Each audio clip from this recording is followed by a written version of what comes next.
महाराष्ट्र में होने वाले विधान परिषद चुनाव से पहले बगावत की आग ने महाराष्ट्र की सियासत को गरमा दिया है और ये बगावत देखने मिल रही है एकनाथ शिंदे की शिवसेना पार्टी से। हम बात करें अगर संभाजीनगर जालना कॉन्स्टिट्यूएंसी की, तो वहाँ पर एकनाथ शिंदे के पार्टी के विधायक और पूर्व मंत्री उन्होंने अपने बेटे को बागी उम्मीदवार कर उतारा है। वहीं से बीजेपी के आला नेता और पूर्व केंद्रीय राज्य मंत्री राव साहब दानवे हमारे साथ हैं। हम उनसे जानने की कोशिश करेंगे कि आखिरकार इस बगावत को अब ठंडा कैसे करेंगे, क्योंकि सीधे सीधे चैलेंज दे रहे हैं। अब्दुल सत्तार जिन्होंने अपने बेटे को मैदान में उतारा है, उनका कहना है कि बीजेपी शिवसेना की मुंडी काट रही है और वो कह रहे हैं कि जिस तरह से ममता बनर्जी को खत्म किया बीजेपी ने, उसी तरह वो शिवसेना को भी महाराष्ट्र में खत्म करेगी। ये देखिए, एक तो ये जो चुनाव होने जा रहे हैं, इस चुनाव में मुझे ऐसा लगता है कि बगावत होने वाली नहीं है, क्योंकि अभी नॉमिनेशन फाइल हो चुके हैं। 4 तारीख को विड्रॉ है। तीनों पार्टियों के नेता ने एक साथ बैठ के तय किया है कि कौन सी सीट कौन से पार्टी के खाते में जाएगी, और सोच समझकर पार्टी के नेताओं ने यह फैसला लिया है। अब उसके बाद कुछ लोगों को लगता है कि मुझे मिलना चाहिए था टिकट, नहीं मिला तो थोड़ा नाराज हो गए। उन्होंने भी नॉमिनेशन फाइल कर दिया। लेकिन मीटिंग में यह तय हुआ था कि जिस पार्टी का कार्यकर्ता नाराज होगा, उस पार्टी के कार्यकर्ताओं को समझाने की जिम्मेदारी उस पार्टी के नेता की है। और मुझे ऐसा लगता है कि विड्रॉल 4 तारीख को है। जहाँ जहाँ पर बगावत हो रही है, वहाँ पर के जो कार्यकर्ता है उनके संपर्क में तीनों पार्टियों के नेता है, और उनको बुलाएंगे, समझाएंगे, और 4 तारीख को मुझे ऐसा लगता है कि विड्रॉल करेंगे। जिन्होंने बगावत की है वो, आज उनको हम बगावत नहीं मानते। बगावत का मतलब विड्रॉल के बाद अगर कोई रहा तो उसको हम बगावत मानते हैं। अब चुनाव तो सीधा मुकाबला होने वाला है महायुति विरुद्ध महाविकास आघाड़ी। हमारे में कोई टकराव नहीं है। हम एक साथ लड़ेंगे और सारी की सारी सीट महाराष्ट्र की जीतेंगे, यह हमें विश्वास है। लेकिन जिस तरह के बयान आ रहे हैं उससे तो ये साफ हो रहा है कि कहीं ना कहीं नाराज़ी पनप रही है शिवसेना में, और एकनाथ शिंदे भी आए दिन खफा नजर आते हैं। कैसे समझाएंगे उनको? नहीं, मुझे नहीं लगता कि वो खफा है। देवेंद्र जी, सुनेत्रा वैनी जी और वे साथ साथ बैठे। आज निर्णय हुआ है किसान का कर्ज माफ़ी का, तो क्या कोई अकेले ने थोड़ा लिया है? हर निर्णय में तीनों का सहभाग होता है। सरकार चलाने में कोई दिक्कत नहीं है, लेकिन एक है कि अपनी अपनी पार्टी बढ़ना चाहिए, कार्यकर्ताओं को ताकत देना चाहिए। तो हर पार्टी वालों की सोच है। वो नाराज नहीं है, बिल्कुल नहीं। किसी के पास उन्होंने नाराजी भी नहीं जताई। वो भी मुख्यमंत्री रह चुके। सरकार चलाने की मजबूरी क्या होती है उनको भी पता है। और महाराष्ट्र में आज के तारीख में जो लोग हमारे पार्टी में आए और जो और आने वाले हैं, उसका कारण है कि लोगों को विश्वास है, कार्यकर्ताओं को विश्वास है कि यही पार्टी आप किसानों को न्याय दे सकती है। इंडस्ट्रियल इंफ्रास्ट्रक्चर बढ़ रहा है, नेशनल हाईवे हो रहे हैं। अब देखेंगे बम्बई में कोस्टल रोड हुआ है, अटल सेतु हुआ है, DMIC के काम हो रहे। आज कर्ज माफ़ी का निर्णय हुआ है।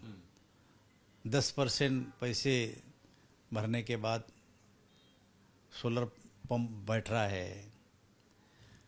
ऐसी कई योजनाएं चूँकि लोगों के हित में हमारी सरकार ले रही है। इसलिए जो लोग अन्य पक्ष में, लेकिन मोदी जो निर्णय ले रहे हैं, देवेंद्र जो निर्णय ले रहे हैं, वो निर्णय उनको पसंद है, और इसके कारण लोग आना चाहते हैं। कुछ आ चुके हैं, कुछ आएंगे भी। लेकिन जितने भी लोग हमारे पास आएंगे उनको न्याय देने का हमारा काम है। जैसे आपने प्राजक्ता तनपुरे की बात की, हमने अगर किसी को आश्वासन दिया तो आश्वासन पूरा करती है ये पार्टी।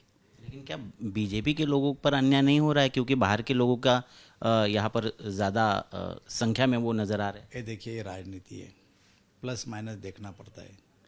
किस क्षेत्र में अपनी ताकत कम है वहाँ ताकत कैसी बढ़ेगी ये देखना पड़ता है। जिस क्षेत्र में अपनी ताकत कमी है, आगे के चुनाव आने वाले, वो चुनाव में ये आने से क्या फ़ायदा होगा, वो आने से क्या फ़ायदा होगा, ये देखने के बाद फिर ऐसे निर्णय लिए जाते हैं। यार हर पार्टी लेती है, ये हमने लिया ऐसा नहीं, लेकिन ये लेने के बाद पुराने लोगों पे कुछ अन्याय हुआ, ये जो बोलते हैं आप लोग, नहीं, ये सही।